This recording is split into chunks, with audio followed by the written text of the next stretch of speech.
that's how we get the thing rigged up. Again, we'll use the attachment hole to connect to our anchor point. We'll run a carabiner through that. Make sure that the carabiner is locked. And remember that we just back those off just a little bit as we start that operation. And that's what this is going to look like.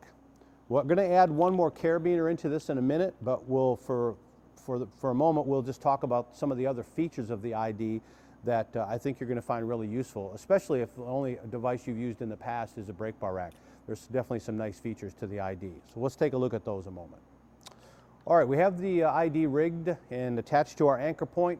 I want to demonstrate a couple of the other very nice features associated with the ID, and that is the ability to move rope through the device and adjust how much slack or tension there is in the system prior to it being loaded, prior to the rescuer or the victim getting on rope. So if we have a scenario where our rescuer or victim, in the case, as the case may be, does not have enough slack in this rope to get to the edge, all we need to simply do is turn the device 90 degrees to the line of the rope, or sideways if you will, and as long as there's no drag on this side, I can just simply pull rope through here and give him as much rope as he needs to get to the edge. It's probably important to note, or worthy or interesting to note, that at any point in time here, if I would let go of the device, for example, he was to stumble and fall, as it yanks the device out of my hand, the device locks back up again. It auto locks, remember that feature. The device also allows us to take rope in. If he has too much slack and I need to pull the rope tighter, I can do the same similar thing just by pulling the rope the other way. I don't have to hold on to the device in this case. I simply come up and pull rope straight out of the top of the device, and I can take up that slack as well. When you're doing that, do be careful to not let the rope slack into where it may contact that toothed cam, because what that toothed cam will do is grab the rope and may prevent it from pulling back. So simply just holding a little bit of tension here, as in my case in the right hand while I'm pulling with the left, will help make sure that that doesn't get in place and I can pull that rope through. Again, if I have too much rope, it's too tight, he needs slack, turn it sideways and I can pull rope out, just as simple as that. While we're talking about the toothed cam, I'll take just a half a second to demonstrate what goes on when the device is rigged backwards, and you'll kind of see what you're working against. So again, I'm going to rig it backwards this time. This is not the correct way to do it. Notice that the rope comes in and the first thing it sees is this, the top of the device. It doesn't see that toothed cam first, so we know that it's backwards.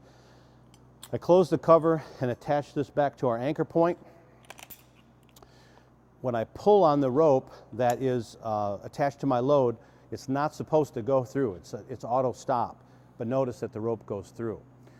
Our protection for that having rigged it incorrectly is the fact that this rope comes out of here, and if it were to trail across and catch that cam, it draws that up there and pinches the rope shut.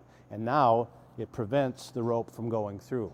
But as I mentioned in the opening, this is not a guarantee. It only works if the rope gets dragged down into that cam, as it would when you're normally operating it by dragging the rope across here.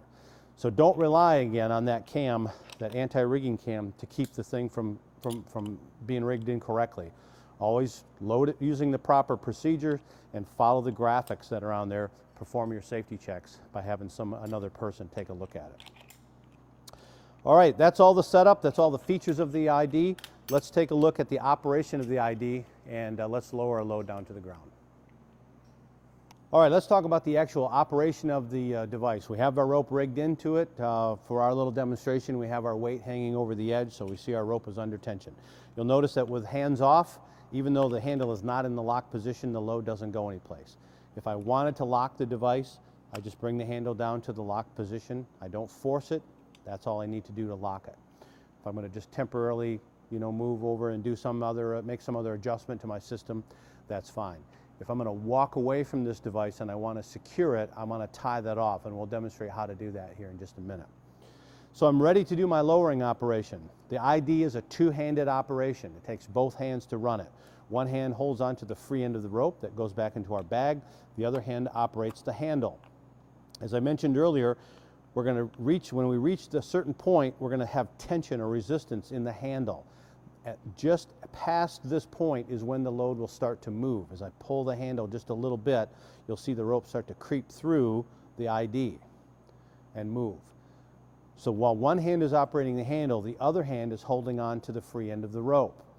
I'm bringing it across this rolled edge on the ID, and I'm getting friction there, friction through the device, and I'm using the grip strength in my hand to make some fine tuning to that movement. Sometimes little things like just arm position will help you smooth out the operation of this. So you may be able to hold the handle more like this, keeping your elbow into your body, and get a little better control of this than you might if you're hanging on this and kind of trying to drag back on it. So it's a little bit of personal preference there. So I hold tension here, I operate the handle until the load starts to move. And I can move it, I can open the handle a little further and it will go faster. I can lighten up my grip and let it go a little faster. At any point if I let go of the rope, the load just stops. Similarly, if I'm lowering and I yank on the handle, the load stops again as well. So that's the anti-panic function. To reset this after an anti-panic stop, I have to bring the handle back up clockwise until I hear it click. There's the click, and now I can go back to my operation again. Now, one other important thing to include in this is a second carabiner for additional friction. This is a good idea to always include a second carabiner in this. Petzl says that you must use the second carabiner for heavier loads. So the rope just comes through just as it did before where I was holding it in my hand, but it clips through a second carabiner, and then my hand friction is out here while my operating handle is like this. So this extra bend, if you will, in the rope and this extra friction here helps account for heavier loads. In order to clean that up a little bit, we've included a rigging plate here, and we like to see the teams, as a general rule, incorporate the rigging plate right from the start.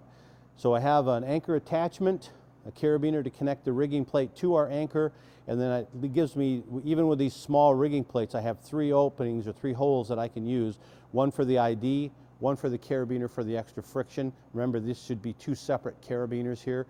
And then it gives me a 3rd hole, and this is the hole we're going to use for our raising operation, our pulley system. We'll hook that in there. So it provides us with the ability to do a little bit of housekeeping and keep things a little bit organized. So this is kind of the default setup, if you will, that you should be using in your system.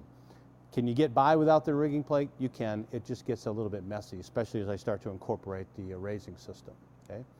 So let's take a look at a little raising operation, a lowering operation, and we'll watch the whole thing go from start to finish.